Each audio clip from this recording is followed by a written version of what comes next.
Like everyone else, you want to learn the way to win, but never to accept the way to lose. To accept defeat, to learn to die is to be liberated from it. So when tomorrow comes, you must free your ambitious mind and learn the art of dying.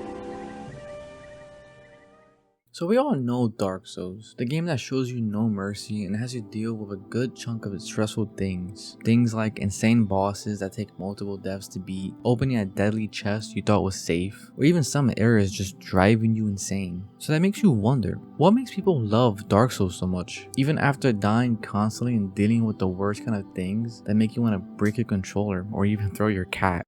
Damn it, he's gonna make me die. Milo! And I think the reason is dying. I think people misunderstand why dying countless times is such an integral part of Dark Souls. Dying happens a lot in Dark Souls, and when I say a lot, I mean it. Well, okay. Yo, like, I'm done.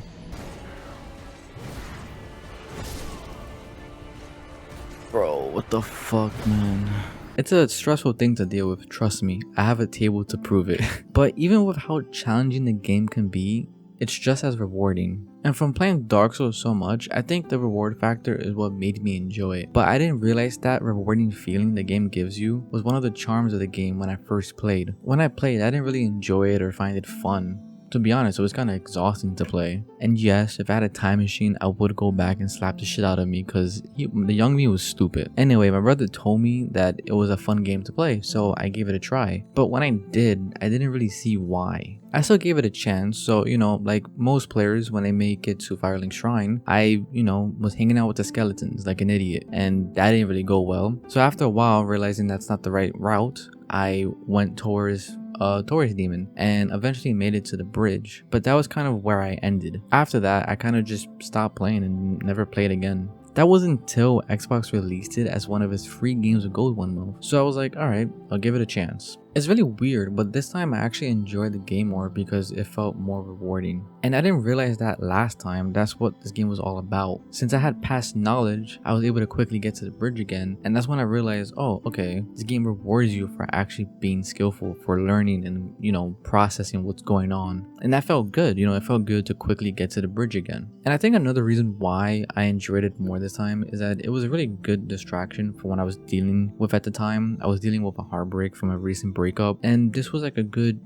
distraction from what was going on. And every time I was beating the boss, I kind of just forgot about what I was sad about. The game teaches you through many failed attempts that you're not actually failing, but actually with each attempt you learn something new that you didn't before. Like, how many times have you fought a boss, right, and you were so close to killing it, but it just killed you before you were like just a couple seconds from killing it? Probably happened a lot, right? And I know that's really frustrating, but if you think about it for a bit, that shows that you're actually making progress and you're getting better. And to go back to the whole breakup thing, that kind of showed me that even though the relationship did fail and I kind of lost somebody, I learned a lot about myself and I grew from that for the next person. And another thing, a while back I did a soul level 1 run, which just means you have to beat the game without investing souls into your stats. And I felt like this was a fun and interesting challenge because usually when I would play souls games, I would just do a really high damage tank build, so I could just tank damage from a boss while using heavy weapons for big damage. And I know Dark Souls is all about player choice and all that, but to me, I noticed I wasn't really skillful. I wanted to learn how to be better, so setting limits for myself was a fun and interesting idea. And let me tell you, I died a lot.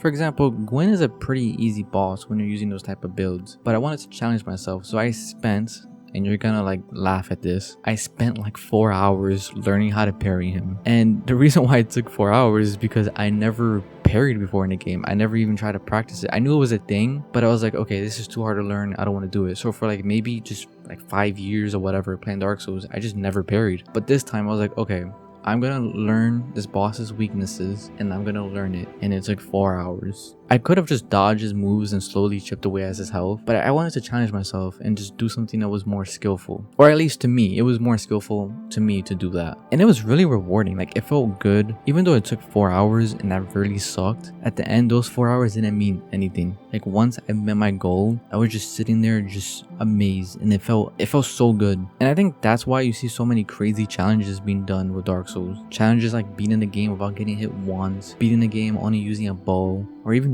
beating the game using only a dance pad. You will fail a lot and you will come across plenty of obstacles, but the rewarding feeling that comes from it just feels so good. So yeah, you will die a lot, but in the process, you develop a better mindset too. A mindset that you can also apply outside of Dark Souls. Some things that seem impossible really aren't, and if you have enough dedication and commitment to your goal, you will complete it.